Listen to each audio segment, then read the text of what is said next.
You touched on an interesting point there, is that Bitcoin, the merchant adoption has outstripped user adoption. And certainly versus when compared to, say, credit cards and other traditional payment systems, Bitcoin is a massive improvement on the merchant side as compared to credit cards. On the consumer side, the benefits are not that significant. They're certainly not as significant as the merchant side. Do you see any rumblings in the industry about broaching this problem and making it more attractive for users to participate in Bitcoin? And before I let you speak, I'll just mention something else. That, of course, if there was some kind of doomsday scenario, another Cyprus bank, I mean, how many banks? Oh, good gracious! how many banks around the world are in serious trouble right now? You know, boom bust cycles in the main economy happen every 7 years or so. The last one was in 2008. 2008 plus 7 years, 2015. We're probably not that far away from some major bank failing somewhere. We know that German banks are now charging retail customers. They're charging them a negative interest rate to hold their money at the banks. So there's all sorts of crazy things going on in the traditional economy. And I'll even go so far as to say I think it's quite likely that in the not-too-distant future there'll be some pretty serious shakings-ups in the banking environment that will drive a lot of people to Bitcoin. But even barring that, are you seeing some things and some technology being produced to make Bitcoin more attractive to the consumer? Yeah, so just to address that, we don't know the black swans that are going to come out of the current banking industry, but we know that there are currency wars happening. There is massive currency devaluation going on, like the Bank of Japan with the huge amount of yen that they just issued. We've got runs on good collateral. We've got the current system is so broken it's not even funny. And then we also have potential problems with non-deliverable forwards of COMEX gold contracts. So but not going into any of those black swans. Like, let's just talk about people who are using Bitcoin, because let's be honest, Bitcoin, we're doing maybe 80,000 transactions in a 24-hour period for the entire network. First Data does that many in a minute. Bitcoin is totally insignificant currently as a payment system.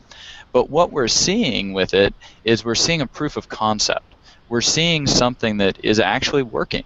The Bitcoin network hasn't gone down in these 6 years. I think it went down very early in the first week. Other than that, the Bitcoin network's been completely resilient and never gone down. We've got BitPay. BitPay, I like them because I'm a seed investor. I was in their first round, but we now have tens of thousands of merchants. We have integration with NCR, which has $6 billion of revenue, let alone how many transactions they process.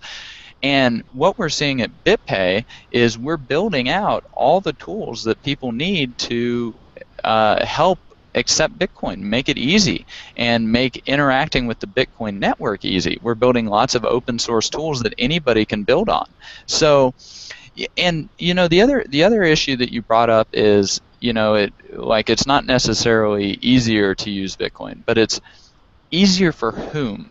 Because, for those of us in North America or Europe, we have very mature financial services, that are, for the most part, they serve our needs.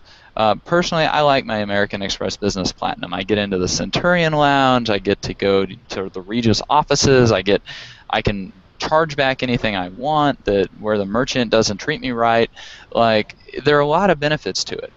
But I think and BitPay is a good example of this. They have 9 out of the $15 billion plus revenue companies as merchants. One of them that they don't have is Overstock. And Overstock, they now accept Bitcoin internationally. They accept Bitcoin from 215 plus countries, I think.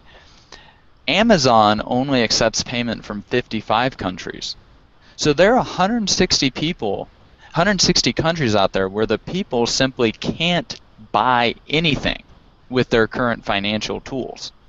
And that's a very low bar for Bitcoin to get over, because those people can buy stuff on Overstock, they can buy stuff on Zynga, they can buy stuff on these tens of thousands of merchants that BitPay services, and it's a very easy bar to get over when your competition is nothing, because regulation or legislation or whatever it is like keeps those people from having access to those financial tools. And so I think that that's where we're seeing a lot of the rumblings. I think we're seeing a lot of the rumblings in the remittance market, where you can send money back to your family for a fraction of the fees. Like, I used to have an assistant in the Philippines, $600 a month. I'd send it via PayPal. He spent $50 a month just getting it converted from PayPal to his local currency. And when you're trying to support a wife and 2 children on $550 a month, that $50 difference makes, it actually adds up for him. And so, that's where I think we're starting to see the